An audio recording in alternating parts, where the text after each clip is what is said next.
There is a faint smudge of light hanging in the night sky that most people have walked beneath 1,000 times without ever once stopping to notice it. It sits there quietly, night after night, season after season, barely visible to the naked eye, easily mistaken for a wisp of thin cloud, a breath of mist caught in the atmosphere. You might have looked directly at it and thought nothing of it at all. And yet, if you knew what you were actually seeing, you would stop. You would stand, very still, in the dark and simply look up. What you are looking at, in that soft and easy-to-miss smudge, is 1 trillion stars. That number deserves a moment of quiet. 1 trillion. If you tried to count them, 1 per second, without sleeping, without pausing, starting right now, you would still be counting 31,000 years from now. The people alive at that future moment would have no living connection to you, no memory of your name, no record of this night, and you still would not have finished counting. That is what 1 trillion means. That is what you are looking at when you look up at that faint blur of light on a clear autumn evening. The object is called Andromeda. It is a galaxy, a whole separate universe of stars, sitting 2.5 million light-years from your eyes, and it is moving toward us right now, closing the distance between us at 245,000 miles every single hour. Tonight, as you lie here and let your mind wander through what follows, you are going to understand what that actually means. You are going to understand the full scale of what Andromeda is, where it comes from, what it contains, and why. Despite the fact that you can see it on any clear night with nothing more than your own 2 eyes, it represents a distance the universe will simply never allow any of us to cross. Before we go any further, if you enjoy spending your nights like this, drifting slowly through the depths of space from the comfort of wherever you are right now, a like on this video or a subscription to this channel would mean a great deal. It is a quiet, simple thing to do, and it helps more curious and sleepy minds find their way here. Now, gently, let us begin. To understand what Andromeda truly is, we need to start with where we are. And where we are, when you really think about it, is already astonishing enough on its own. Start with the Earth, the planet you are lying on right now. 8,000 miles in diameter, a rocky ball of iron and silicate and water spinning slowly through space, not particularly large as planets go. Jupiter, the great giant of our solar system, could swallow more than 1,000 Earths without difficulty.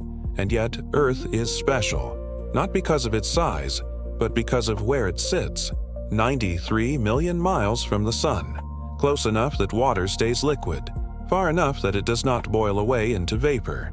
That narrow band of warmth around any star is called the habitable zone, and Earth sits comfortably at its center, not too close, not too far, just right, in the middle of a cosmic Goldilocks condition that made everything you have ever known possible. The Sun itself is a thing of almost incomprehensible scale by human measures, 865,000 miles across.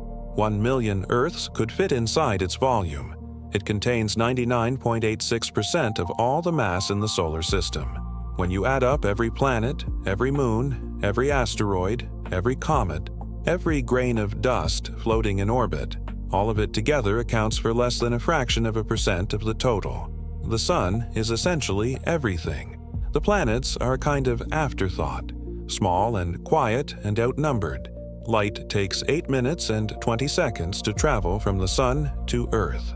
That means when you look at the Sun, you are not seeing it as it is now. You are seeing it as it was 8 minutes ago. And if the Sun were to simply vanish at this moment, we would not know for 8 minutes and 20 seconds. Earth would continue orbiting empty space, bathed in the last light that left before the Sun disappeared. Still warm, still turning, with no idea that the star it circles had ceased to exist. That strange and slightly unsettling fact is one of the quieter reminders that the universe does not operate on our schedule or within our awareness. Beyond Earth, beyond the inner planets, the solar system stretches out to extraordinary distances. Neptune, the outermost planet, orbits nearly 3 billion miles from the Sun. Sunlight takes more than 4 hours to reach it. But even Neptune is not the true edge of things. Beyond the planets lies the Kuiper Belt, a region of icy bodies and frozen remnants from the solar system's early formation. Chunks of ice and rock that never quite came together into planets, scattered in a wide ring beyond Neptune's orbit. And beyond that, much farther out, lies the Oort cloud. The Oort cloud is a vast spherical shell of comets surrounding our entire solar system like a bubble. It begins about 186 billion miles from the Sun and extends outward to nearly 2 light years. That is 12 trillion miles of loosely scattered ice and frozen gas, the very outermost territory of the Sun's gravitational influence. Beyond it, you cross into interstellar space, the deep void between stars. And that void is immense in ways that are genuinely difficult to hold in your mind. The nearest star to our Sun is Proxima Centauri, a small red dwarf, much dimmer and cooler than our Sun, sitting 4.24 light-years away, 25 trillion miles. If you were to drive there at highway speed, the journey would take 43 million years. Even light, traveling at the fastest speed anything in the universe can travel, takes more than 4 years to cross that gap, and Proxima Centauri is our nearest neighbor. Most stars are far more distant than that. Sirius, the brightest star in our night sky, sits 8.6 light-years away. Vega, that brilliant blue-white point of light that shines so clearly on summer evenings, sits 25 light-years distant. Betelgeuse, the red supergiant that marks the shoulder of Orion, sits about 550 light-years away. The space between stars is almost perfectly, almost silently empty. Not empty in the way a room is empty when the furniture is removed. Empty in a way that has no human equivalent, a near-perfect vacuum, stretching for light-years in every direction. Now take all of those stars, our Sun, Proxima Centauri, Sirius, Vega, Betelgeuse, every star visible in the night sky, every star ever catalogued by every astronomer who has ever lived, and understand that all of them, every single one together with hundreds of billions more you cannot see, belong to one single structure, our galaxy, the Milky Way. If you could see the Milky Way from outside, from a vantage point far above its disk, you would see a magnificent spiral. A bright central bulge of ancient stars surrounded by sweeping arms curving outward, all rotating slowly around the center in a grand and stately motion. The whole structure spans about 100,000 light-years from edge to edge, 600 quadrillion miles. It contains somewhere between 100 billion and 400 billion stars, the uncertainty coming from the fact that we are inside it, trying to count its contents while embedded within it, like trying to count every tree in a vast forest while standing somewhere near the middle, surrounded by trunks and canopy and mist. Each one of those hundreds of billions of stars is a sun, with the potential for its own planets, its own moons, its own quiet orbiting systems of rock and ice and perhaps, here and there, water and warmth. Among all of those stars, our Sun is fairly ordinary. A middle-aged yellow dwarf, neither large nor small, neither particularly bright nor particularly dim. We sit about 26,000 light-years from the center of the galaxy, not in the dense and crowded core, not on the sparse outer edge, but somewhere in between, in a relatively calm and stable region between spiral arms called the Orion Spur. This neighborhood has been our home for 4.5 billion years, quiet and undisturbed, just the right kind of uneventful. The Sun orbits the galactic center at about 500,000 miles per hour. That sounds extraordinary. And by any human standard, it is extraordinary. But at galactic scales, it is a gentle, slow drift. It takes about 225 million years for the Sun to complete a single orbit around the Milky Way. In the 4.5 billion years since Earth formed, we have completed perhaps 20 full circuits. Dinosaurs appeared less than one full galactic orbit ago. All of human history, from the first hominids to this present quiet moment, has passed in less than 1/10,000th of a single galactic year. Deep at the center of the Milky Way, buried beneath layers of stars and gas and dust, sits something remarkable and strange. a supermassive black hole. We call it Sagittarius A star. It weighs about 4 million times the mass of our Sun, all of that compressed into a region with a radius smaller than Mercury's orbit. A black hole does not emit light by definition.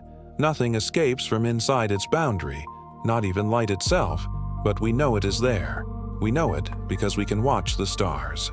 Near the galactic center, moving, whipping through their orbits at astonishing velocities.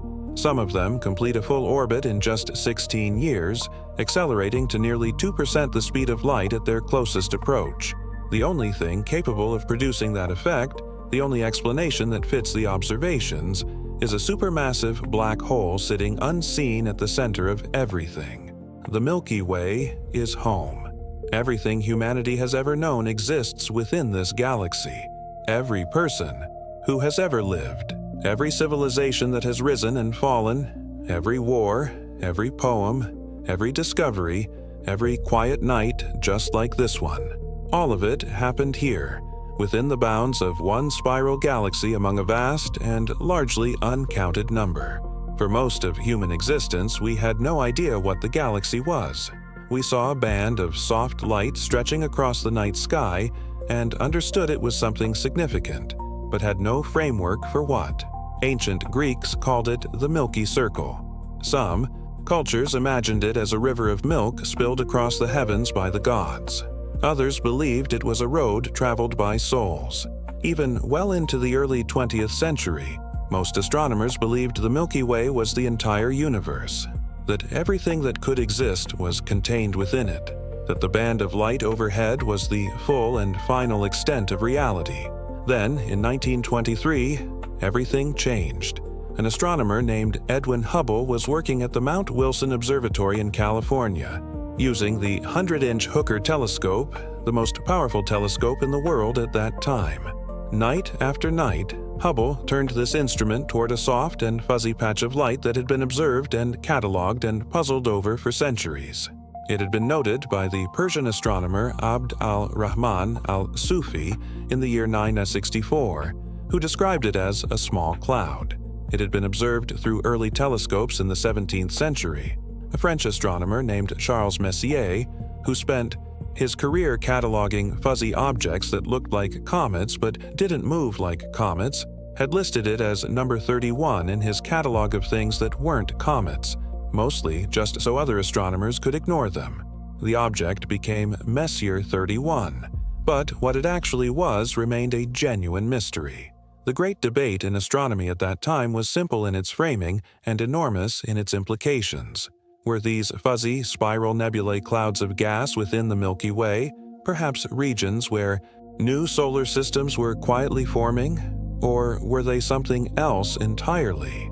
Some astronomers argued they must be close, part of our own galaxy. Others had long speculated, following an idea that traced back to the philosopher Immanuel Kant nearly 2 centuries earlier, that they might be island universes, entire separate galaxies far beyond our own.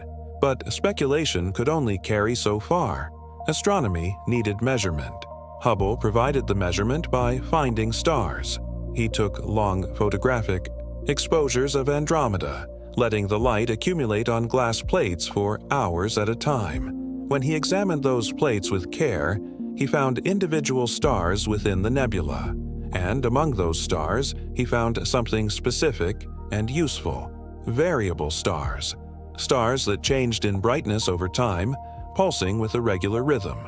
He identified them as Cepheid variables, a type of star whose behavior had been studied carefully by an astronomer named Henrietta Swan Leavitt some years before. Leavitt had discovered something precise and elegant about Cepheids. There is a direct relationship between how fast a Cepheid pulses and how intrinsically bright it actually is. A slowly pulsing Cepheid is genuinely much brighter than a rapidly pulsing one, and this relationship makes them extraordinarily useful for measuring distances across space. If you measure how fast a Cepheid pulses, you know its true brightness. If you know its true brightness and you measure how bright it appears from Earth, you can calculate exactly how far away it must be. It is the same principle that lets you judge the distance to a car at night by how bright its headlights appear. A car 100 feet away has bright headlights. A car a mile away has dim headlights. If you know how bright those headlights actually are, the apparent brightness tells you the distance. Hubble measured the pulsation periods of the Cepheid variables he found in Andromeda carefully over many nights. He used Leavitt's relationship to calculate their true brightness. He compared that to how bright they appeared from Earth, and he arrived at a number, 900,000 light-years. The measurement was later refined as better calibrations became available. Modern measurements place Andromeda at about 2.5 million light-years. Hubble's initial estimate was off by a factor of roughly 3, but the conclusion was unchanged and it was revolutionary. Andromeda was not a cloud of gas within the Milky Way. It was not part of our galaxy at all. It was an entire separate galaxy, a collection of billions of stars sitting in the darkness of intergalactic space, far beyond anything that had previously been considered to exist. Hubble announced his findings in 1924 at a meeting of the American Astronomical Society. The response was immediate and profound. If Andromeda was a separate galaxy, what about all the other spiral nebulae scattered across the sky? Were they all separate galaxies too? They were. Overnight, the universe became almost incomprehensibly larger. The Milky Way was not the universe. It was one galaxy among many, perhaps among countless galaxies scattered through space. The entire known scale of existence expanded in a single moment of understanding. And Andromeda, that faint smudge barely visible to the naked eye, became the first galaxy ever proven to lie beyond our own, the first step outward into a much larger cosmos. So, what is Andromeda, now that we know what it is? It is a spiral galaxy, like the Milky Way, but larger, significantly larger. Where the Milky Way spans about 100,000 light-years from edge to edge, Andromeda stretches to roughly 220,000 light-years in diameter, more than twice as wide. The Milky Way contains somewhere between 100 billion and 400 billion stars. Andromeda contains roughly 1 trillion, at least twice as many as our galaxy, possibly 3 times as many, 1 trillion suns. If you started counting them, one every second, it would take over 31,000 years to count them all. An entire age of human civilization just to count the stars in one galaxy. The Milky Way has a total mass, including its dark matter, of about 1.5 trillion times the mass of our Sun. Andromeda weighs in at roughly 2.5 trillion solar masses, about 65% more massive. This makes Andromeda the dominant galaxy in what astronomers call the local group, the small cluster of galaxies to which we belong. The local group includes the Milky Way, Andromeda, a smaller spiral galaxy called Triangulum, and about 80 smaller dwarf galaxies orbiting the larger ones the way moons orbit planets, all of them bound together by gravity, held in place despite the general expansion of the universe pulling everything else apart. Andromeda sits at the top of this hierarchy, the most massive galaxy in the cluster, the gravitational anchor around which everything else moves. Like the Milky Way, Andromeda has a bright central bulge packed with older yellowed stars that have been burning quietly for billions of years. Extending from that bulge are spiral arms, sweeping arcs traced out by regions of active star formation, glowing blue in photographs because they are filled with young, hot, massive stars. Stars that burn so intensely they live only a few million years before exhausting themselves and exploding. Between the arms, the older, redder, steadier stars that have been burning slowly for far longer, patient and dim compared to their brilliant neighbors. The spiral structure exists because of the galaxy's rotation. As the galaxy spins, density waves move through the disk the way ripples move through a pond. Stars and gas pile up in these waves, then pass through and disperse on the other side. Think of it like a traffic jam on a highway. The jam stays in one place even though the individual cars keep moving through it. New cars arrive from behind. Old cars leave from the front. The jam itself persists. Spiral arms work the same way. Stars move through them, but the arms persist because new stars keep entering as old stars leave. At the center of Andromeda, as at the center of the Milky Way, sits a supermassive black hole. But Andromeda's is far larger than ours. Where Sagittarius A star weighs about 4 million solar masses, Andromeda's central black hole tips the scales at roughly 100 million times the mass of our Sun. 25 times. More massive. Stars within a few light years of it orbit at thousands of miles per second. Gas clouds occasionally fall inward, spiraling down toward the black hole, heating through friction to millions of degrees, emitting X-rays and ultraviolet light before finally crossing the event horizon and disappearing forever. Andromeda's core contains something else unusual, something that took astronomers years to understand: a double nucleus. When powerful telescopes are turned toward the center of Andromeda, they see not one but two distinct, bright concentrations of stars. For a long time, this was puzzling. Why would the center of a galaxy split into two separate regions? The answer, when it came, told a story about Andromeda's past. The supermassive black hole at the center is not sitting at the geometric center of the galaxy. It is offset by about 5 light-years. The brightest concentration of stars orbits tightly around the black hole. The second concentration sits at the actual geometric center, which no longer contains the black hole. This displacement almost certainly happened because Andromeda merged with another galaxy some 1 or 2 billion years ago. A smaller galaxy fell into Andromeda, and the collision scrambled the orbits of stars, displaced the central black hole from its position, and left behind this double structure as a kind of scar. Computer simulations of galaxy mergers can reproduce exactly this kind of feature. When two galaxies collide, their central black holes do not immediately merge. They orbit each other for hundreds of millions of years, slowly spiraling closer. During that time, one black hole can be displaced from the center. Eventually, the black holes merge, but the displaced structure can remain visible for billions of years afterward, a ghost of a collision that happened long before any observer was present to see it. The double nucleus we see in Andromeda today is evidence of that ancient violence. It is a scar, and it is also, in a quiet way, a preview of what is coming for the Milky Way, because Andromeda is moving toward us. 2.5 million light-years separate the Milky Way from Andromeda, 15 quintillion miles, and filling that gap is almost nothing at all. Intergalactic space contains roughly 1 hydrogen atom per cubic meter. For comparison, Earth's atmosphere at sea level contains about 25,000 trillion atoms per cubic meter. The void between galaxies is 25 orders of magnitude less dense than the air you breathe. It is a better vacuum than anything humanity has ever managed to create in a laboratory. The atoms that do exist in that space are mostly hydrogen and helium, primordial elements left over from the Big Bang, drifting for 13.8 billion years through a silence that has no human equivalent. An individual atom in that void might travel for millions of years without encountering another. There is also dark matter, invisible, not interacting with light, detectable only through its gravitational effects. When astronomers measure how fast galaxies rotate, they find they spin too fast to be explained by visible matter alone. The only explanation is additional invisible mass providing extra gravity. Dark matter makes up about 85% of all matter in the universe.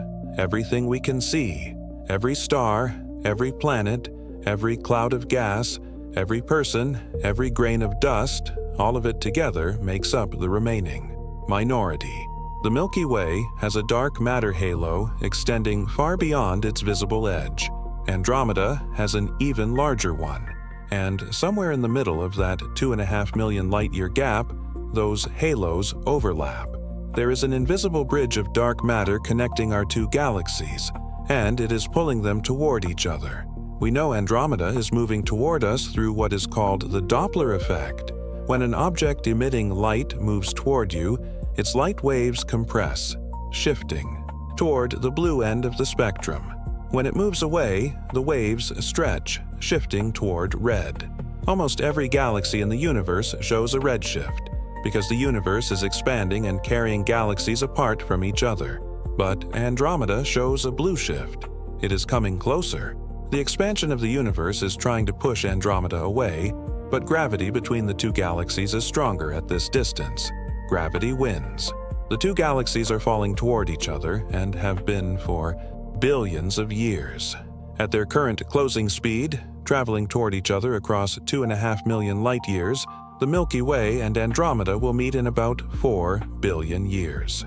4 billion years might sound like forever. It is longer than Earth has been a planet, longer than life has existed anywhere we know of. But on cosmic time scales, 4 billion years is not very far away at all. It is, in its own way, just around the corner. The collision will not happen all at once. It will unfold slowly, in stages, over billions of years. And to understand what it will look like requires understanding something that surprises most people when they first hear it. When people hear that two galaxies are going to collide, they imagine stars smashing into each other. Explosions, catastrophe, a kind of cosmic demolition. But that is not how it works. Galaxies are mostly empty space. The Milky Way contains hundreds of billions of stars, but those stars are separated by light-years of vacuum. The Sun is 865,000 miles across. The distance to Proxima Centauri is 25 trillion miles. The Sun occupies less than 1/millionth of the distance to its nearest neighbor. Everything else in between is emptiness. When two galaxies pass through each other, the stars are so small and so far apart that the probability of any two stars actually colliding is essentially zero. It is like firing two handfuls of sand at each other across a room. A few grains might meet. Most will pass through the space between grains without ever touching. So, when we say galaxies collide, we do not mean stars collide. We mean the galaxies pass through each other, their gravity scrambling each other's orbits, their gas clouds meeting and triggering waves of new star formation, their structures slowly dissolving and reshaping over billions of years into something new. It is a slow, gravitational rearrangement, a reshaping of structure on timescales that dwarf human comprehension. Let's walk through what that actually looks like, step by step, moving gently forward through time. Jump forward 4 billion years from tonight. The Sun has changed.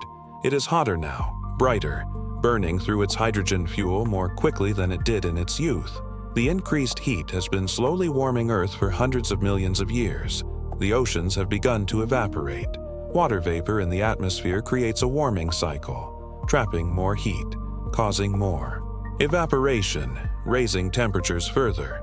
Earth's surface has passed the point where liquid water can exist. The planet that held life for billions of years is no longer the place it was. If anything still lives in that distant time, it has moved.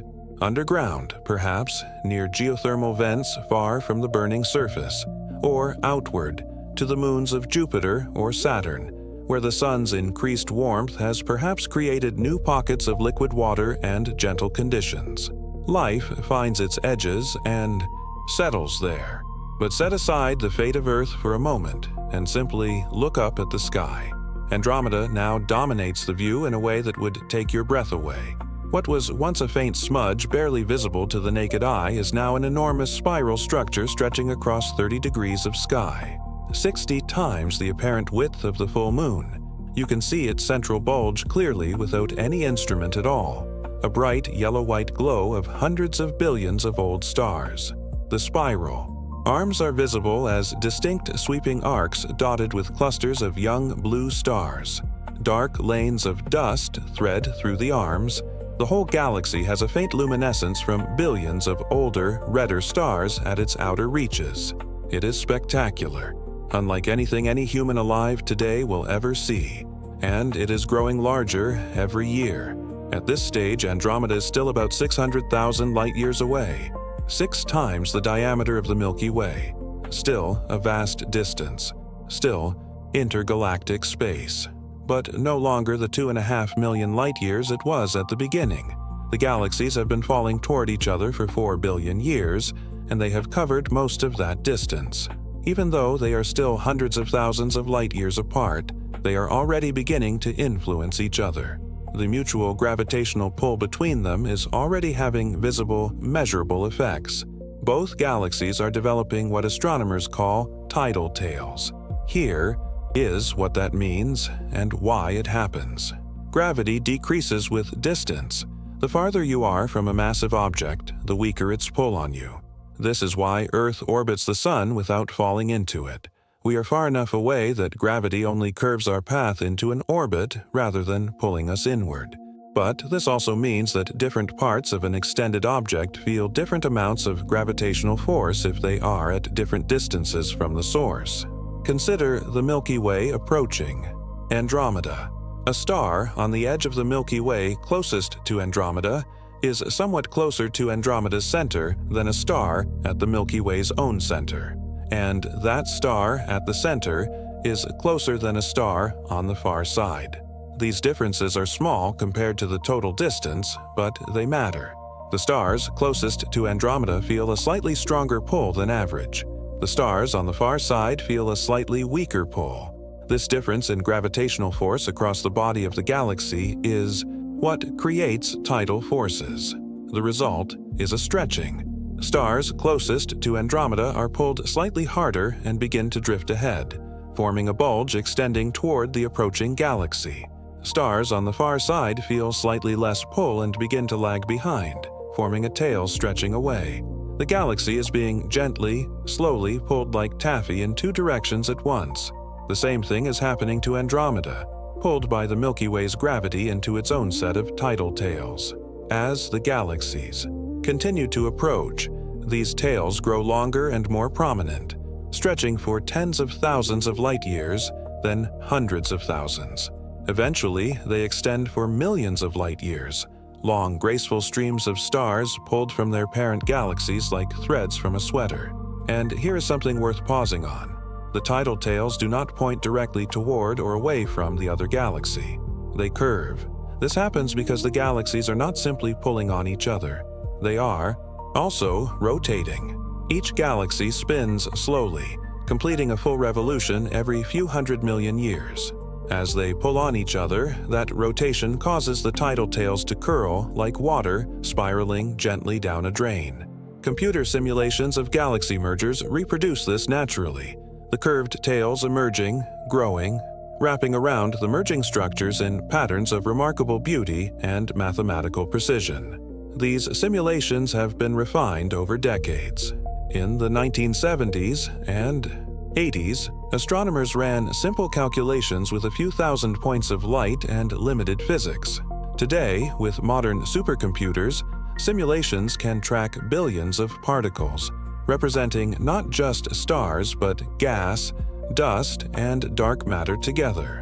They can model star formation and stellar explosions and the slow growth of black holes. They can watch billions of years of evolution compressed into hours of computing time. And what all of these detailed simulations consistently show is that galaxy mergers follow predictable patterns. The tidal tails always form. The spiral structure always dissolves. The gas always collides and triggers new star formation. The final product is always, in the end, an elliptical galaxy. The details vary depending on the masses involved, the angle of approach, the rotation rates of each galaxy. But the overall pattern holds across every simulation ever run. The outcome is reliable. We know what is coming. We can see it clearly from here, across 4 billion years of time. There is something quietly remarkable about the fact that we can know this, that we can sit here on a small planet orbiting an ordinary star and trace with confidence the arc of a collision that will unfold over billions of years. The mathematics does not lie. The simulations agree. The physics is consistent. And so we continue forward through time, picking up exactly where the story was unfolding, because the story does not pause. Jump forward another few 100 million years from that moment when Andromeda first dominated the sky. We are now about 3.5 billion years from tonight. The tidal tails of both galaxies are very prominent now. Both structures look distorted, stretched, pulled out of their neat and organized spiral shapes into something more ragged and graceful at the same time. Long streams of stars arc outward from each galaxy, glowing faintly against the deeper darkness of intergalactic space, visible from enormous distances as softly, luminous threads. From Earth's surface, if Earth still exists in any form and if anything is there to observe, the night sky has become something entirely different from what humans knew. The Milky Way band that stretched across the sky for all of recorded history, that soft river of light that every human civilization ever looked up at, is changing shape. It is no longer a neat band. It is broader, more diffuse, with bright concentrations where the galactic core and the old spiral arms once organized themselves so clearly. And Andromeda now fills 40 degrees of sky, 80 times the apparent width of the full moon. So large you have to turn your head to take it in from one edge to the other. The spiral arms of Andromeda are clearly visible as distinct structures from this distance. You can see the bright regions where young stars are forming, clouds of ionized hydrogen glowing like scattered jewels. You can see the dark dust lanes threading between the arms, silhouetted against the background light. The central bulge of Andromeda is so bright now that it casts faint shadows on the surface below during the night. True darkness no longer falls. Even at midnight, the sky carries a perpetual soft glow. And then, finally, the outer edges of the two galaxies begin to overlap. This is what astronomers call first contact, the moment when stars from one galaxy actually enter the space occupied by the other. It is not a sharp boundary. Galaxies do not have edges like walls or tables. They fade out gradually, becoming less and less dense until there is no clear line where the galaxy ends and intergalactic space begins. But there is a point where you can say with confidence that the two galaxies are now occupying the same space. The outermost stars of Andromeda, those in its extended halo and tidal tail, are now mingling with the outermost stars of the Milky Way, still separated by light years, still in no danger of actually colliding with one another, but now part of the same gravitational system, orbiting around the combined center of mass of both galaxies together. From the surface of Earth, the night sky at this moment would be extraordinary. Instead of one faint Milky Way band, there are now two distinct structures crossing the sky. The remaining core of the Milky Way, still recognizable but distorted, no longer a neat spiral, but a more chaotic and asymmetric distribution of stars. And Andromeda's core, now so close that individual bright stars within it are visible to the naked eye without any instrument. Between the two cores, stars from both galaxies are mixed together in a complex and turbulent structure. Bright blue regions dot the sky in every direction, starburst zones where new stars are forming at accelerated rates. They look like glowing clouds, some as large as the full moon appears tonight, visible as faint blue patches even in daylight. Dark lanes of dust thread through everything, silhouetted against the background glow.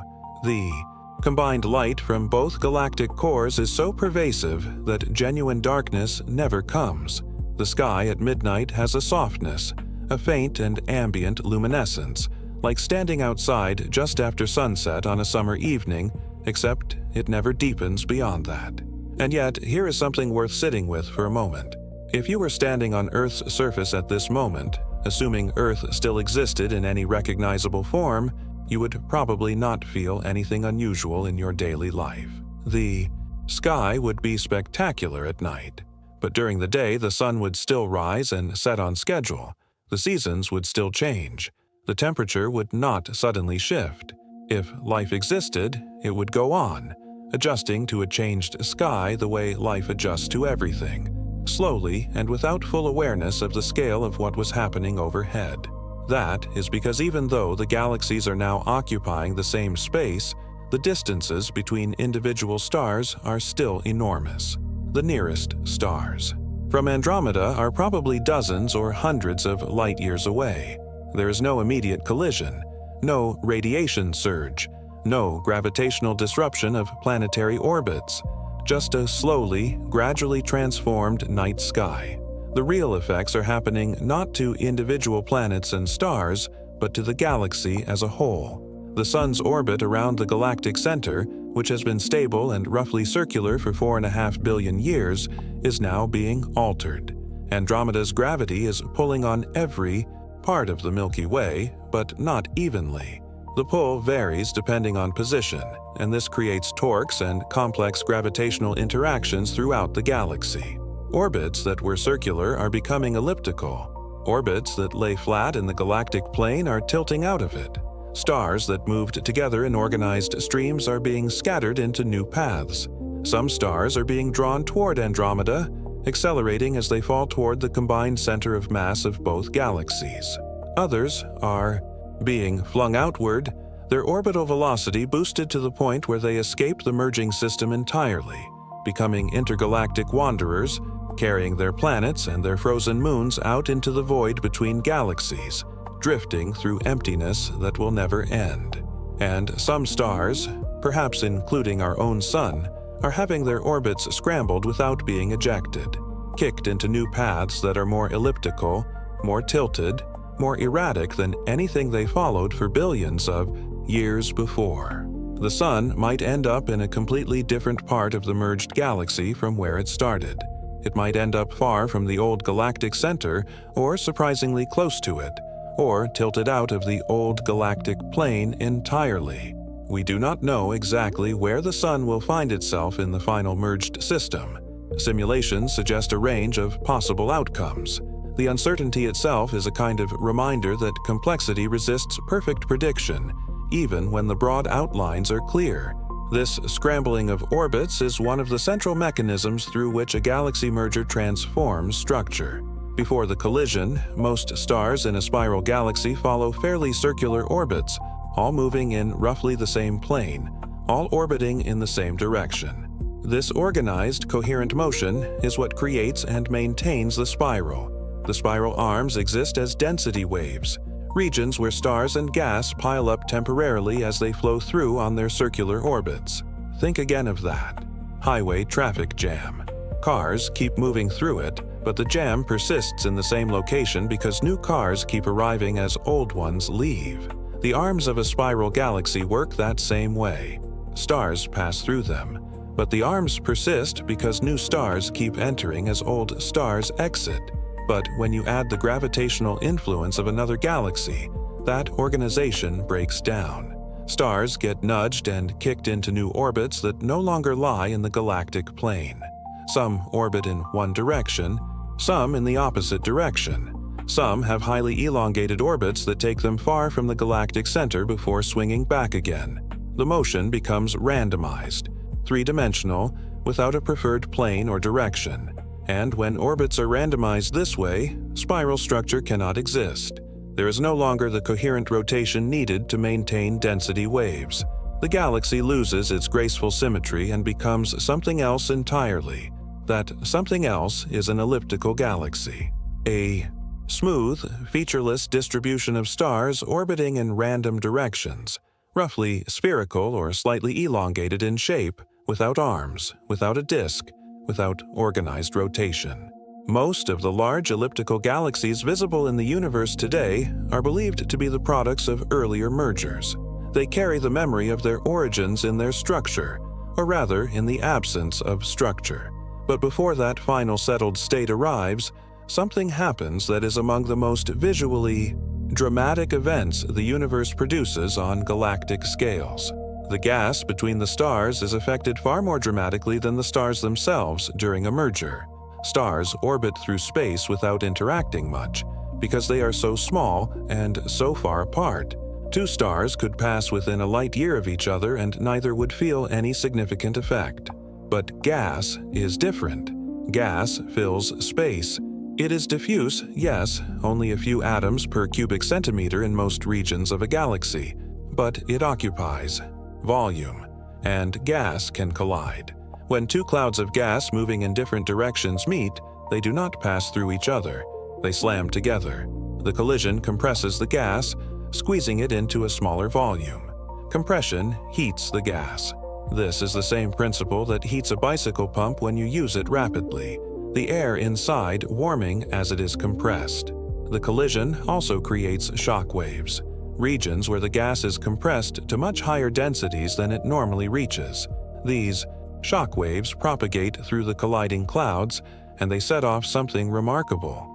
Stars form when gas becomes dense enough and cool enough that gravity can pull it together into a collapsing cloud. Under ordinary conditions in a galaxy, gas is too diffuse and too warm for this to happen quickly. Star formation proceeds at a steady, measured pace.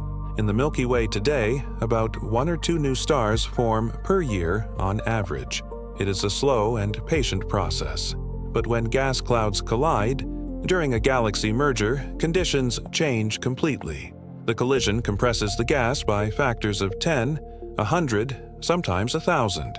The shock waves compress it further in localized regions, and while the collision initially heats the gas, the increased density allows it to radiate that heat away more efficiently than before, because dense gas cools faster than diffuse gas. There are simply more atoms to radiate energy. The result is gas that is both denser and cooler than normal. Exactly the conditions needed for rapid, accelerated star formation. Stars begin forming at rates that are almost difficult to comprehend compared to normal galactic life. Not 1 or 2 per year, but hundreds or thousands per year. This is called a starburst, and it is one of the signature events of a galaxy merger. A galaxy undergoing a starburst can form more stars in a few million years than it would normally form in a billion years at its steady pace. The whole galaxy lights up with new stars, especially young, hot, massive stars that burn blue and brilliant. These massive stars live fast and die young. Stars with 10, 20, 50 times the mass of the Sun burn through their hydrogen fuel in just a few million years compared to the Sun's 10 billion-year lifespan. Then they explode as supernovae, releasing enormous amounts of energy and scattering heavy elements outward into the surrounding space. And here is where it becomes a self-sustaining process. Because those supernova explosions compress the nearby gas clouds around them, triggering further star formation. Gas collides. Stars form. Massive stars explode. Explosions compress more gas. More stars form. A cycle of creation feeding on itself. Consider what it would look like from any planet that survived to witness this.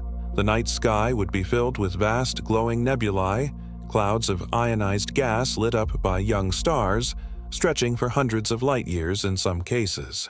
The red comes from hydrogen atoms, absorbing energy from nearby hot stars and releasing it as red light. The blue comes from scattered light from the stars themselves. Between the glowing clouds, dark pillars and columns of denser gas resist the erosive pressure of stellar winds and radiation from the young stars nearby. These pillars are stellar nurseries, similar in nature to the famous pillars of creation in the Eagle Nebula, but larger and more numerous. Dense columns of gas being carved from the outside by radiation, while new stars form deep inside where the gas is densest. Some of these pillars would span tens or hundreds of light years, visible from across the galaxy as dark silhouettes against the glowing background, beacons of creation rising from the chaos. But this burst of star formation carries a double nature. It is beautiful, producing spectacular nebulae and brilliant clusters of young stars, and it is also, for any life that happens to be nearby, potentially dangerous. Massive stars produce intense radiation, ultraviolet light, X-rays, high-energy particles. A planet near a starburst region gets bathed in this radiation. Ultraviolet light can strip away atmospheric protection over time. X-rays can break apart complex molecules, making the chemistry of life difficult or impossible to sustain. High-energy particles can damage the biological structures that life depends on. For complex life adapted to stable and quiet conditions, a nearby starburst could be catastrophic. On the other hand, this same burst of star formation also creates new possibilities. New stars mean new planetary systems. Billions of new planets forming around billions of new stars. If any of those planets end up in habitable zones around stable stars, and if conditions align in the right ways, life could emerge in places that were previously just cold gas clouds drifting between the spiral arms. The merger might destroy some existing life, but it also seeds the galaxy with countless new chances for life to begin. Galaxy mergers are both destructive and generative in the same motion, moments of transformation where old structures break down and new possibilities scatter outward like seeds. Jump forward to about 2 billion years from tonight. The galaxies have passed through each other for the first time and have now separated again. Their cores have moved apart after the initial interpenetration, but they are not done. Gravity is still pulling them together. The separation is not an escape. It is a pause before the next approach. The second pass is often more violent than the first, because by this point both galaxies have been severely disrupted. Their spiral structures are completely gone, replaced by chaotic and irregular distributions of stars without the organized arms they once had. Their gas has been compressed, heated, and partially consumed by the first burst of star formation, and now they are falling back toward each other, accelerating under gravity as they close the distance again. The relative velocity at closest approach during the second pass can be higher than during the first, because the galaxies are falling from a shorter distance. Think of a ball dropped from a height. The ball dropped from 10 feet hits the ground with more force than one dropped from 5 feet because it has more distance over which to accelerate. Galaxies falling from a greater separation have more time to build up speed. Now, falling from a shorter distance, they arrive at the second, closest approach with even more concentrated gravitational energy to expend on each other. During the second pass, the galaxies interpenetrate more deeply. Their cores come closer together. More stars are scattered into new orbits. More gas is compressed, triggering another wave of star formation. More supernovae. More of that self-reinforcing cycle of creation and explosion. The tidal tails that stretched outward during the first pass now begin to curve back, wrapping around the merging. Galaxies in long, graceful arcs. Some stars falling back into the main body of the merged system. Others flung outward into intergalactic space to drift as wanderers forever. Then the second pass gives way to a third, the third to a fourth. Each pass bringing the galactic cores slightly closer together, each pass further scrambling the orbits of stars. With each encounter, the galaxies lose a kind of organizational energy. Not because energy disappears, energy is always conserved in the universe, but because organized motion is being converted into random motion. The stars in each galaxy were originally moving together in a coherent way, all flowing in the same broad direction as part of a rotating structure. As gravitational interactions scatter them into new orbits, that coherence dissolves into randomness. This process is called dynamical friction, and it causes the galaxies to spiral closer together with each successive pass until, eventually, the cores themselves approach each other, directly. After 3 or 4, or perhaps 5 passes, spanning several billion years, the two galactic cores finally merge. They settle into a single stable configuration, one entity where there used to be two, one center of mass, one distribution of stars, one galaxy. Jump forward to about 8 billion years from tonight, 4 billion years after the collision began. The merger is complete. What has formed is called Milkdromeda, sometimes Milkomeda, a portmanteau of Milky Way and Andromeda. An elliptical galaxy, roughly spherical in shape, about 200,000 light-years in diameter. It contains roughly 1.4 trillion stars, all the stars from the Milky Way and all the stars from Andromeda, minus those ejected during the billions of years of gravitational interaction. The total mass is about 4 trillion solar masses when dark matter is included. At the center of Milkdromeda sits a supermassive black hole weighing about 104 million solar masses. The combined mass of Sagittarius A star and Andromeda's central black hole after they merged. That merger of the two central black holes is an event worth following closely, because it is one of the most extraordinary things the universe can produce. When the galaxies first begin to collide, Sagittarius A star sits at the center of the Milky Way, and Andromeda's black hole sits at the center of Andromeda. They are separated by 2.5 million light-years. As the galaxies approach each other, The black holes approach too, carried along within their respective galactic cores. But even after the galaxies have merged, even after the stars have been scattered and mixed, the two black holes do not immediately merge. They end up orbiting each other, circling their common center of mass separated by perhaps a few hundred or a few thousand light-years. Two supermassive black holes, one weighing 4 million solar masses, the other weighing 100 million solar masses, circling each other like the two components of a binary star system. Except black holes do not shine. You cannot see them directly. You can only infer their presence by watching how nearby stars and gas respond to their invisible gravity.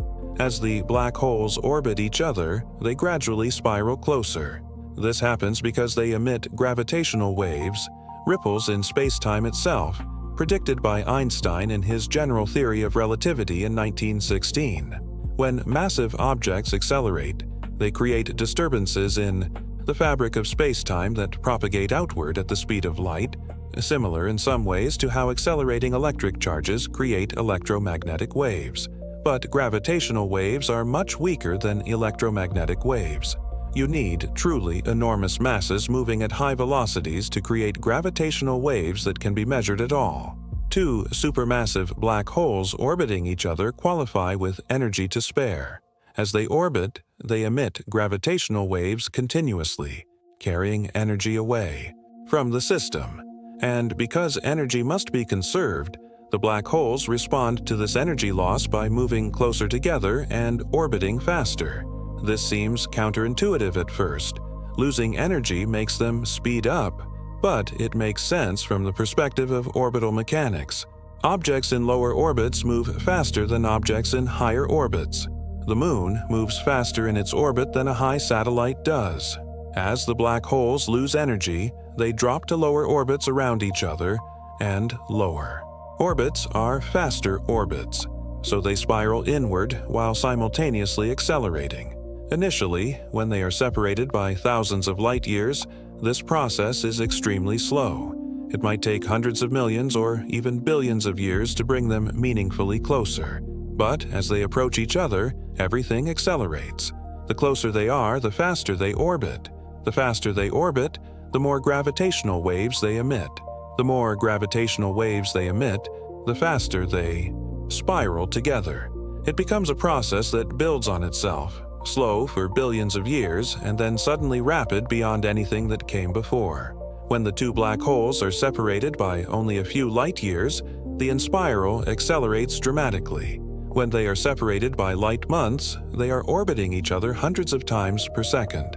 The gravitational waves being emitted at this point carry away energy at a rate that is difficult to express in ordinary terms. And then finally, they merge. The actual merger takes less than a second. One moment, there are two distinct black holes, orbiting each other at nearly the speed of light.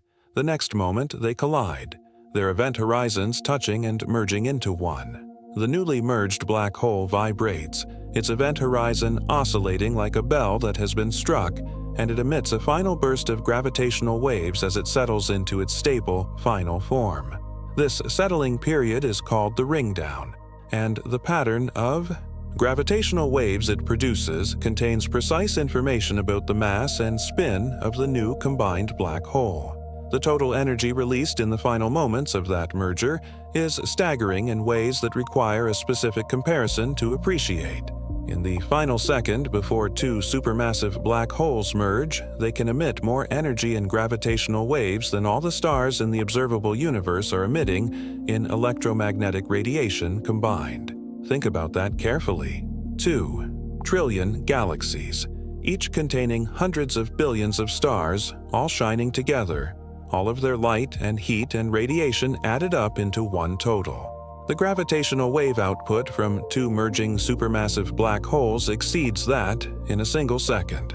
That energy is emitted as gravitational waves rather than light, which means you cannot see it with your eyes or photograph it with any telescope.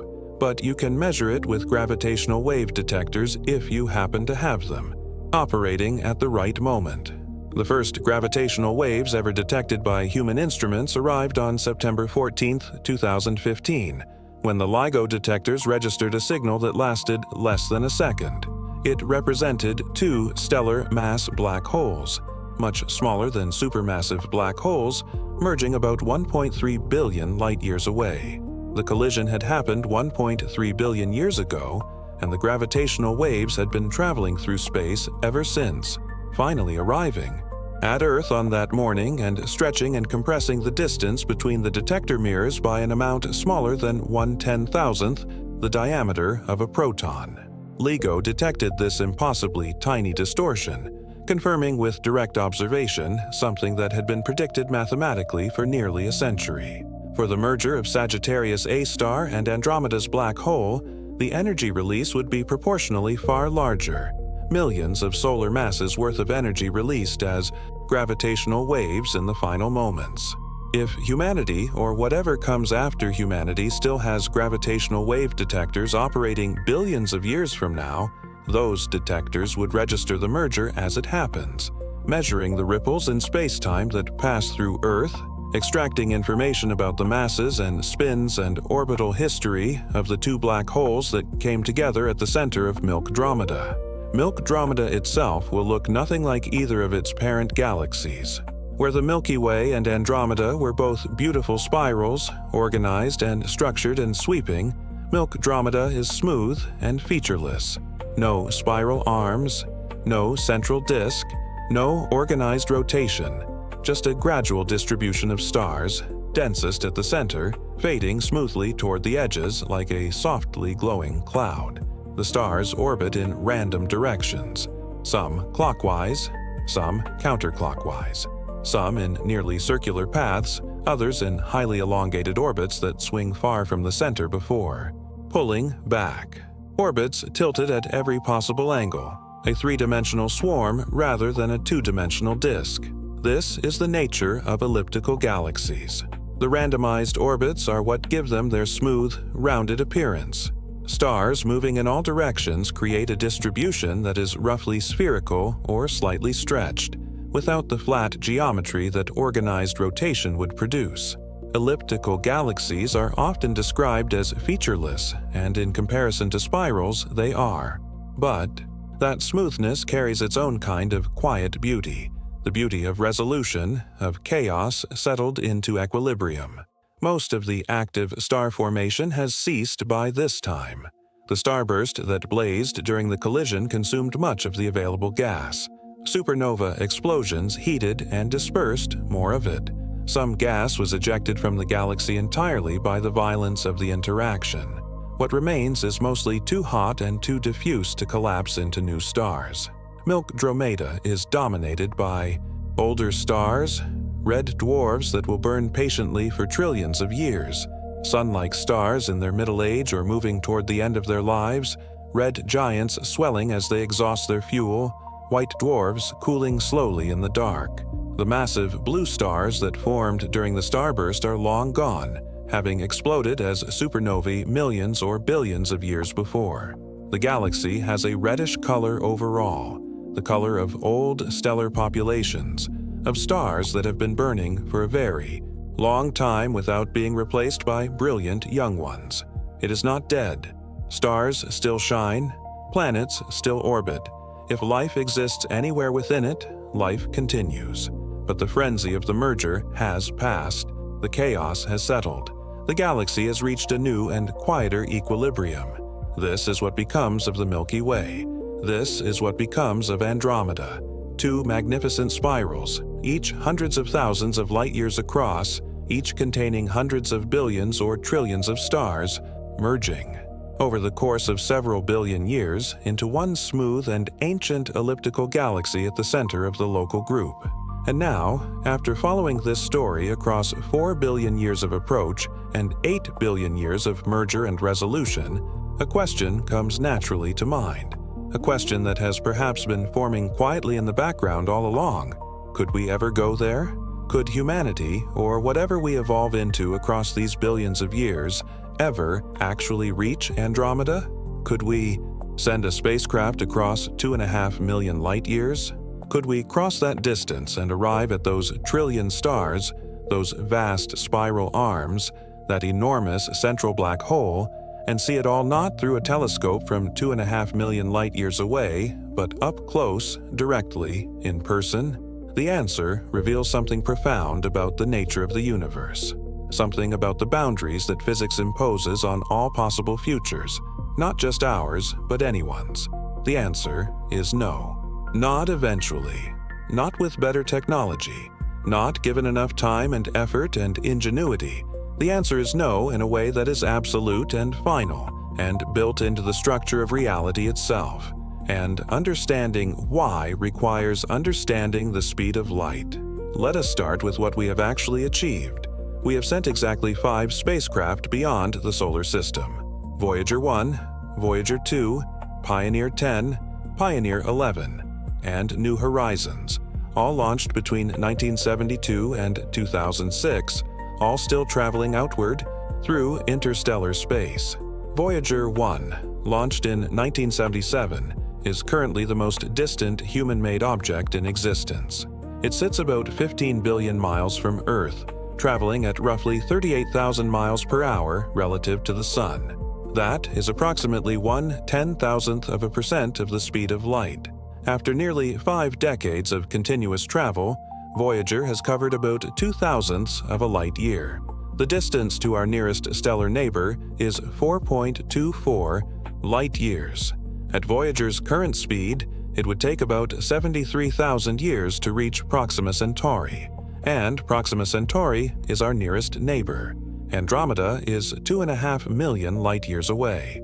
At Voyager's speed, the journey would take over 42 billion years, 3 times the current age of the universe. By the time Voyager reached Andromeda, most stars would be dead, galaxies dispersed, the universe aged beyond all recognition. But Voyager is old technology. What is the fastest spacecraft ever built? That would be the Parker Solar Probe, launched in 2018 to study the Sun at close range. It uses a series of gravity assists from Venus to dive progressively closer to the Sun with each orbit. At its closest approach, which occurred in late 2024, it reached speeds of about 430,000 miles per hour relative to the Sun. That is about 0.064% of the speed of light, roughly 13 times faster than Voyager. At Parker Solar Probe speeds, the journey to Andromeda would take about 3.9 billion years, better than Voyager by a considerable margin, but still longer than the current age of Earth, still beyond any conceivable mission. What if we really push the limits of known physics and engineering? What if we could build a spacecraft capable of traveling at 1% of the speed of light?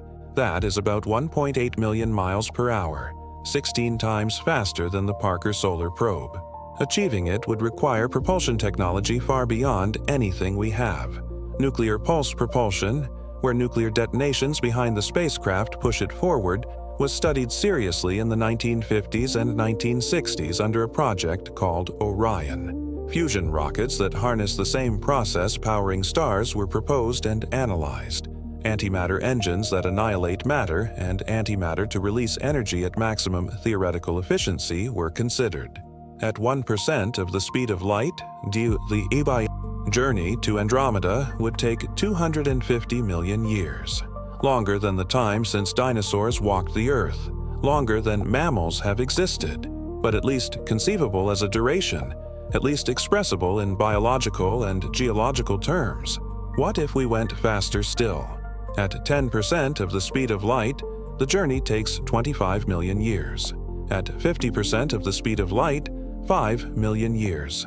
And here, at these relativistic velocities, something strange and beautiful begins to happen that changes the calculation in a way worth understanding slowly. Time is not what it appears to be from ordinary experience. This is not a philosophical observation or a poetic suggestion. It is a measured, confirmed, repeatedly verified fact about the physical universe we inhabit. Time passes at different rates for observers moving at different speeds relative to each other. The faster you move through space, the more slowly time passes for you compared to someone who is standing still. This effect is called time dilation, and it is woven into the structure of reality as surely as gravity is. We know this not from theory alone, but from direct observation. GPS satellites orbit Earth at about 8,700 miles per hour. At that speed, time passes slightly more slowly for the satellites than it does on the surface below. The difference is only about 7 microseconds per day, almost nothing by any ordinary measure, but it is real, and it is measurable, and it matters.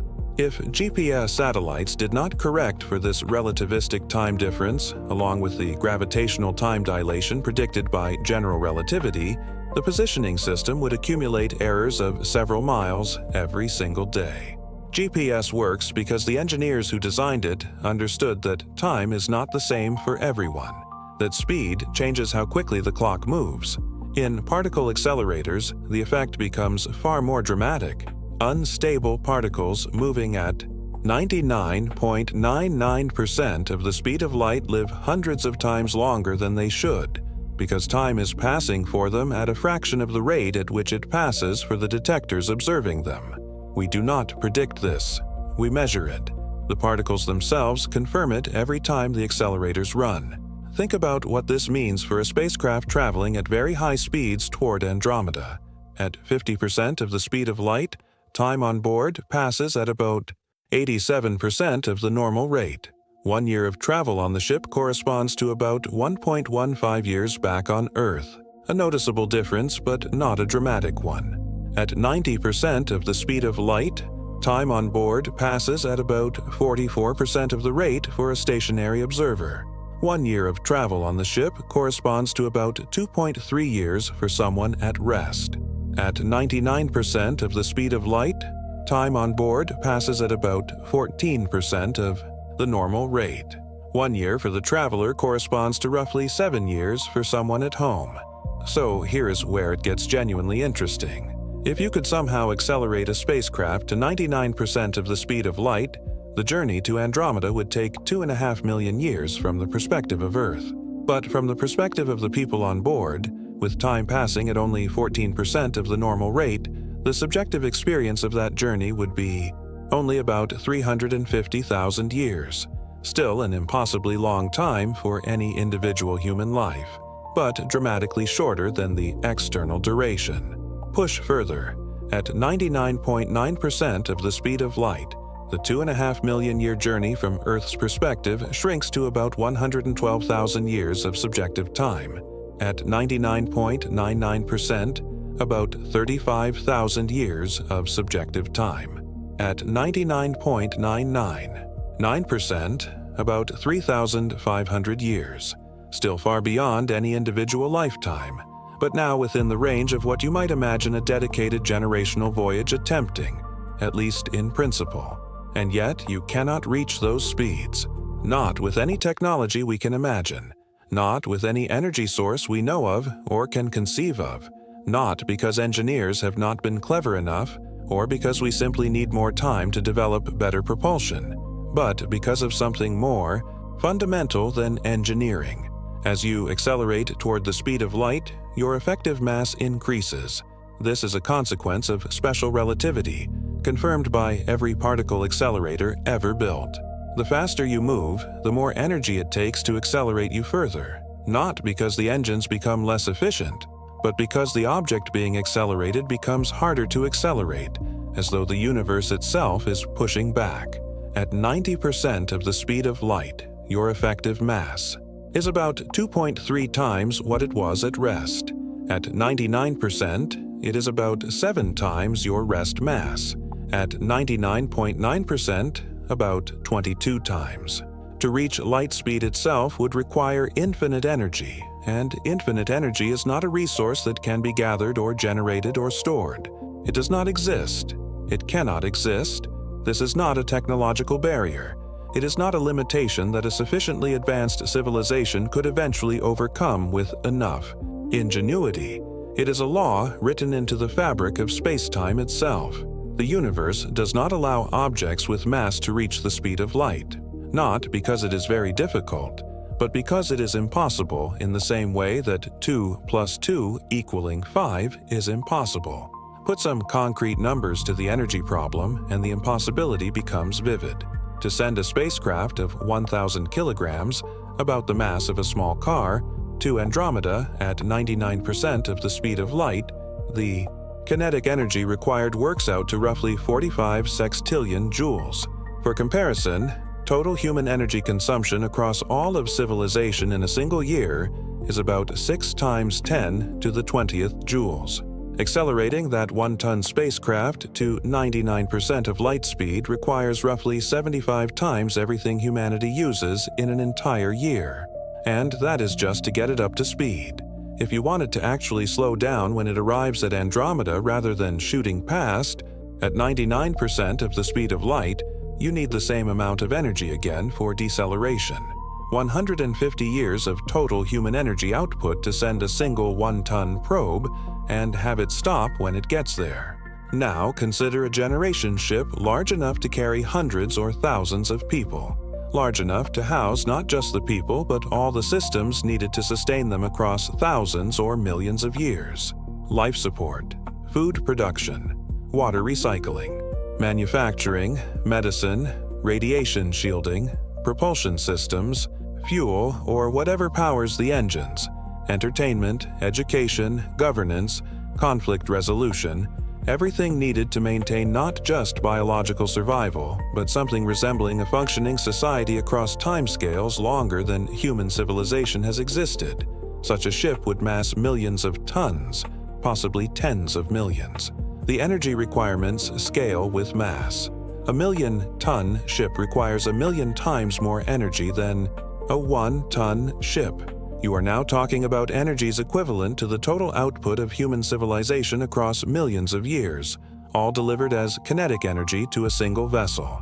And this assumes perfect efficiency, zero losses in the conversion from energy to motion. In reality, every propulsion system wastes energy.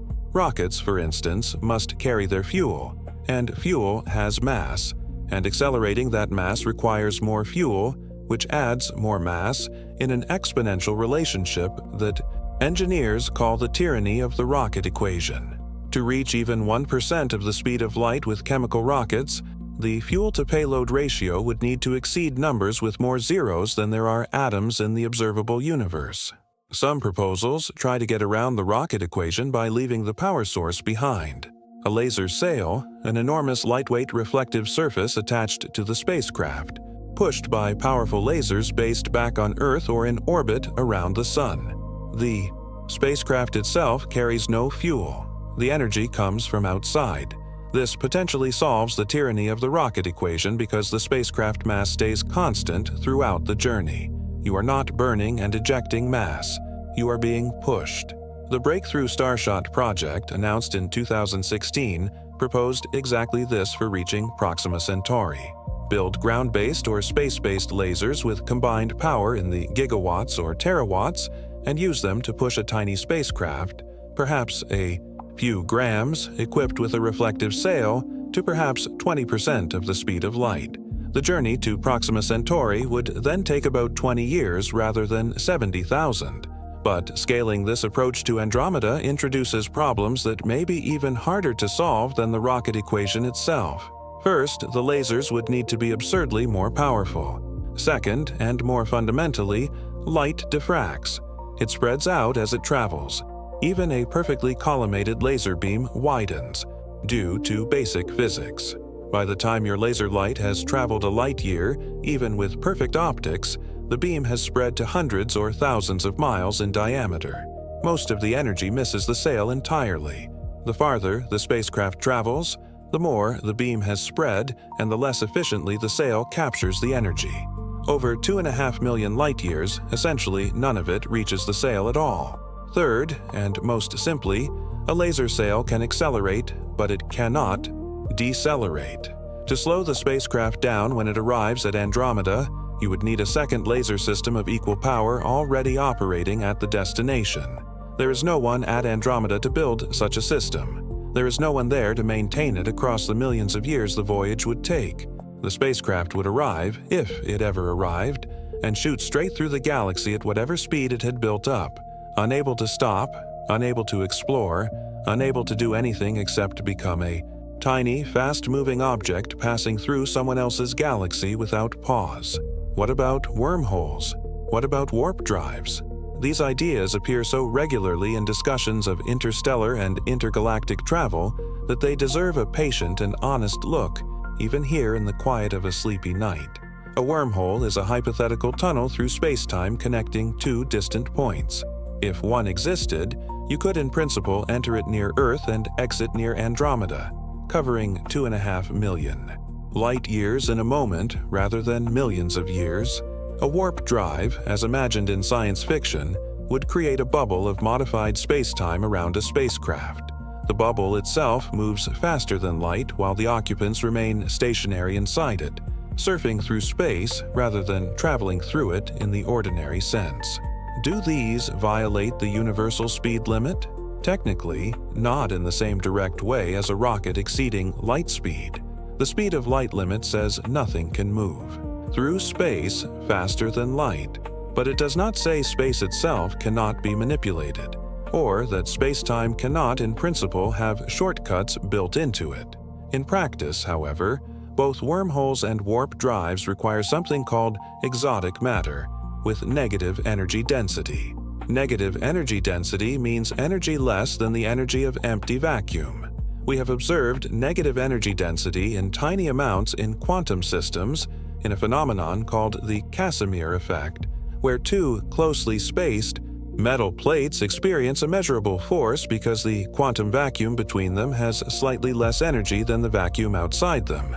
But the amount of negative energy involved is extraordinarily small, creating enough negative energy density to hold open a wormhole large enough to send anything through it, or to generate a warp bubble around a spacecraft, would require energy scales that are not just beyond our technology, but perhaps beyond what the laws of physics permit in practice. Some calculations suggest the energy equivalent of an entire star or an entire galaxy, arranged in precise configurations we have no idea how to achieve. Beyond the energy problem, there are deeper issues involving causality. If you can travel faster than light in one reference frame, special relativity implies you could arrive at your destination before you left in another reference frame. This is not just a logical puzzle. It is a genuine physical paradox that most physicists believe the universe simply does not permit. The laws of physics appear to conspire to prevent causality violations, which means that faster-than-light travel, by any mechanism, is almost certainly impossible in a deeper sense than engineering. And so we return to generation ships as the only remotely conceivable option, if we insist on reaching Andromeda at all. A generation ship is exactly what it sounds like. A spacecraft large enough and self-contained enough to house not just one crew for one voyage, but an entire civilization across thousands of generations. The original travelers would live their whole lives on the ship. Their children would be born on the ship, knowing nothing else. Their children's children would live and die on the ship, and on through generation after generation, century after century, millennium after millennium, with the destination still impossibly far away and receding only at whatever fraction of light speed the ship can manage. At a realistic speed for an advanced but physically achievable propulsion system, say 1/100% of the speed of light, achievable perhaps with advanced fusion or nuclear pulse propulsion, the journey to Andromeda would take roughly 2.5 billion years. 2.5 billion years. That is approximately 62 million human generations, assuming a 40-year generation time.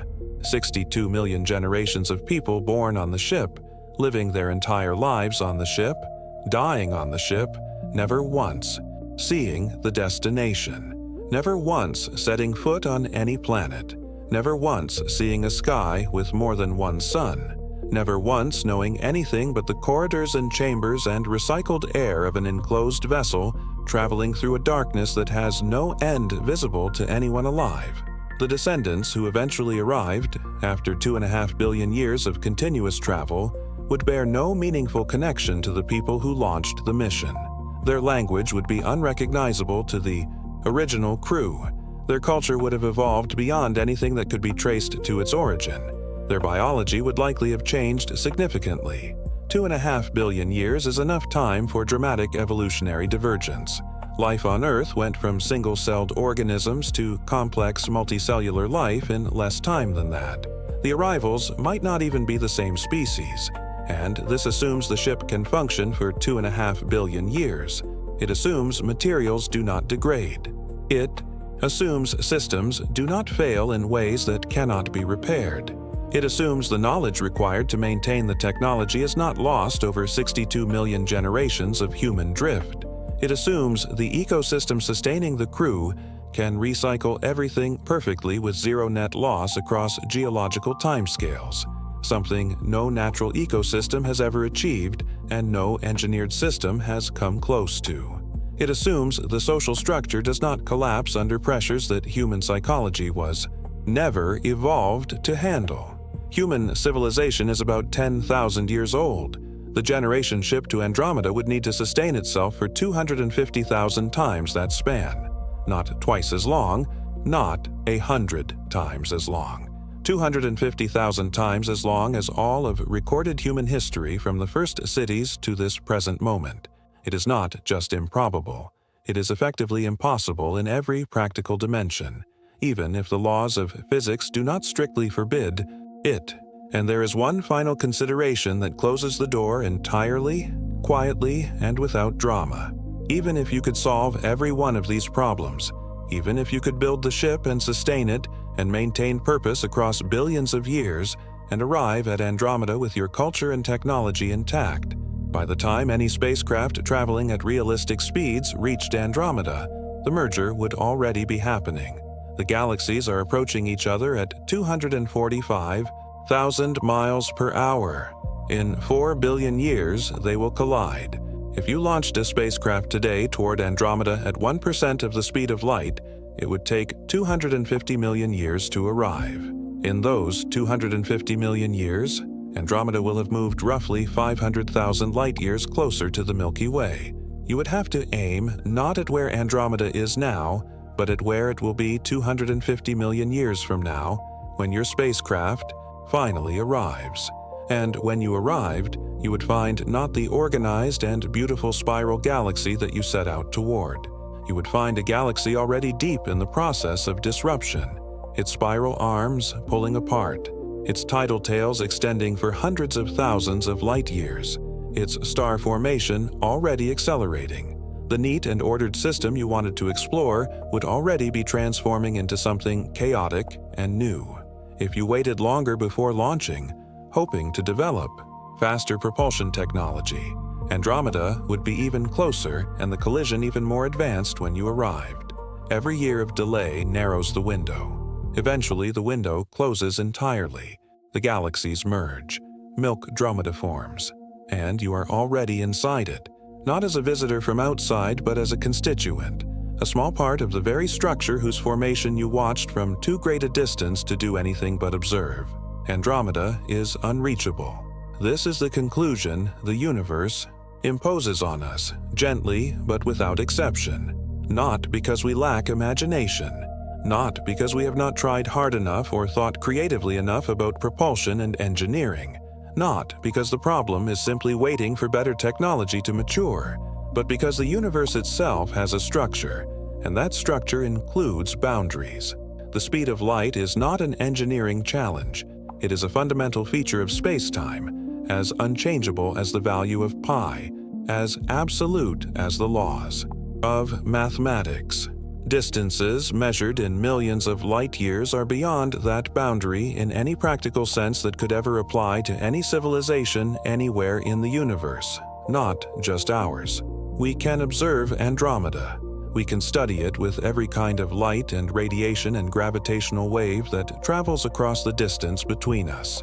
We can photograph it and analyze its spectrum and measure its mass and count its stars and map its spiral arms and watch its central black hole influence the stars nearest to it. We can predict exactly what will happen when it arrives and roughly when each stage of the collision will unfold. We can understand it better than any other galaxy outside our own, but we can never go there, never walk on a planet orbiting any of its trillion stars, never see its supermassive black hole from a vantage point nearby, never witness its starburst regions from inside them, surrounded by the light of newly forming stars, never stand on any surface anywhere within. It's 220,000 light-years of diameter and look back toward the Milky Way from the other side. It is forever beyond our reach. Have you ever stopped to sit with that fully? Not to feel diminished by it, but simply to let it settle in its true weight. We live inside a galaxy that is, by any measure, enormous. 100,000 light-years of stars and gas and dark matter and ancient light. And beyond it, 2.5 million light-years away, there is another galaxy even larger, containing even more stars, and we can see it with our naked eyes on any clear night. We can point to it and say exactly what it is and how far away it is and how massive it is and what is at its center, and we will never get there. Not ever. Not in any future, however distant, however advanced. The boundary that physics imposes applies not just to Andromeda, but to almost all of the universe. The observable universe contains roughly 2 trillion galaxies. The vast majority are far more distant than Andromeda, billions of light-years away. Even if we could travel at light speed, which we cannot, reaching most of them would take more time than the universe has existed. And the universe is expanding, carrying distant galaxies away from us continuously. Galaxies more than about 14 billion light-years away are receding faster than light, carried by the expansion of space itself, not moving through space faster than light, which relativity forbids, but being carried by space, which is a different and permitted process. We could never reach those galaxies regardless of how fast we traveled or how long we waited, because the space between us and them is growing faster than any speed we could ever achieve. We are confined to a cosmological horizon, a sphere beyond which we can never travel no matter how long we live or how advanced our technology becomes. The observable universe is visible to us in every direction. We can see 2 trillion galaxies, but most of them are permanently, irreversibly beyond our ability to reach. We are surrounded by a cosmos of almost incomprehensible scale, and we are confined to the smallest corner of it. It is like standing in the center of an enormous museum, able to see every exhibit in every gallery stretching outward in all directions, able to study and understand everything you can see from where you stand, but unable to walk toward any of it. The exhibits are real. The distance is real. The barrier is not a wall, but something more absolute, the nature of space and time themselves. And yet, this does not diminish the universe. If anything, it deepens it. The fact that we can see things we can never reach, that we can understand distances we can never traverse, that we can watch events unfold billions of light-years away that happened before Earth existed, this is not a deprivation. It is a kind of extraordinary gift. The universe has given us the ability to comprehend it without requiring us to travel through it. Understanding turns out to be its own form of proximity. Consider what we have actually done from where we actually sit. We evolved on one small planet, a rocky world 8,000 miles across, orbiting an ordinary yellow star, sitting 26,000 light-years from the center of one galaxy among 2 trillion. We came into existence through billions of years of biological trial and adjustment, starting from chemistry and working our way upward through single cells and simple organisms, and eventually arriving at creatures who could look up at the sky and wonder what was there. And we figured it out. We discovered that the band of light stretching across the night sky was a galaxy, our galaxy, and that we were inside it. We discovered that the faint smudge in the autumn sky was not a wisp of cloud or a nearby nebula, but an entire separate galaxy 2.5 million light-years away.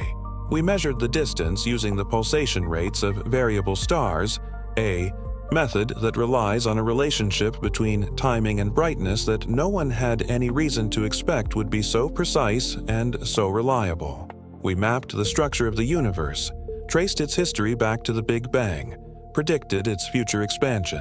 We discovered that space-time is curved by mass, that time passes at different rates depending on speed and gravity, that black holes exist and can be detected by the behavior of stars orbiting invisible points, that two black holes merging a billion light-years away stretch the distance between two mirrors by less than 1,000th the diameter of a proton, and that we can measure that. We predicted the collision of the Milky Way and Andromeda with enough precision to describe the night sky 4 billion years from now, the formation of tidal tails, the sequence of passes between the galactic cores, the ignition of starburst regions, the eventual settling of Milkdromeda into its final elliptical shape. We know what will happen, and roughly when, not because anyone has observed it directly, but because the mathematics is reliable and the physics is consistent. We transcended our physical limitations through understanding, not by going there, by knowing. Think about that quietly for a moment as you lie here in the dark.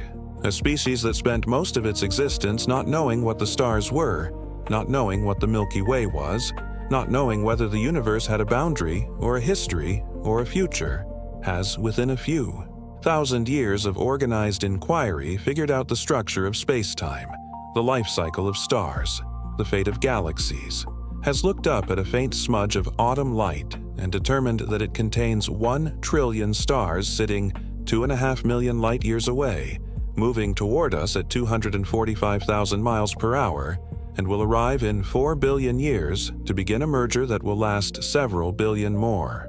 We are small. There is no avoiding that. We are extraordinarily, almost incomprehensibly small in relation to the universe we inhabit. Our planet is a speck orbiting a star that is one among hundreds of billions in a galaxy that is itself one among 2 trillion. Our entire history as a species is less than 1/10,000th of a galactic year.